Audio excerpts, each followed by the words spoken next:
Pero muchos se preguntan, ¿y si la Iglesia Católica es la única que viene de Cristo? ¿De dónde vinieron las demás? Fíjese bien. Durante 1500 años solo existía la Iglesia Católica.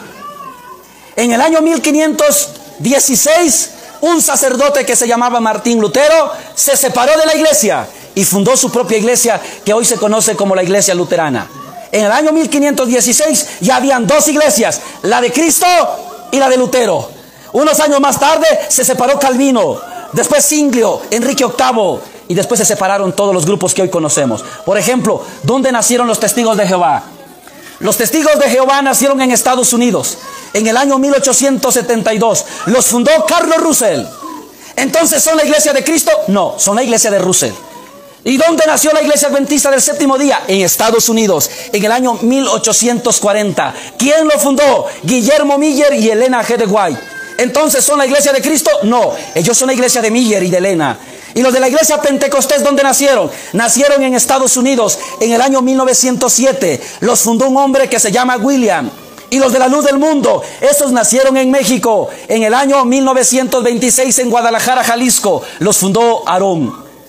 Así todos los grupos vienen de los hombres. Ahora yo le hago una pregunta.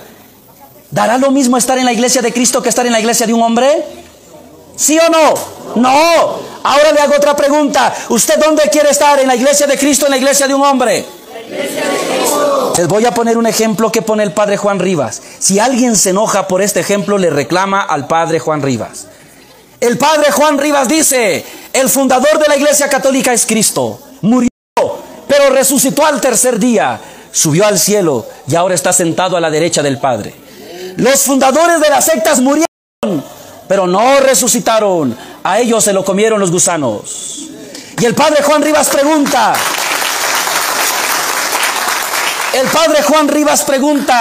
¿en la iglesia de quién quieres estar? ¿En la iglesia de aquel que murió y resucitó? ¿O en la iglesia de aquel que murió y se lo comieron los gusanos? Yo no sé usted, pero yo he decidido estar en la iglesia de aquel que murió y resucitó. Por eso soy católico. Hay muchas iglesias, aparte de la Iglesia Católica. Son muchas, pero no todos son iguales. Son diferentes y más diferentes que la Iglesia Católica. Pero la iglesia es una iglesia, es la iglesia de Cristo. Por eso, al estar en la iglesia de Jesús, no es igual como estar en otras iglesias fundadas por los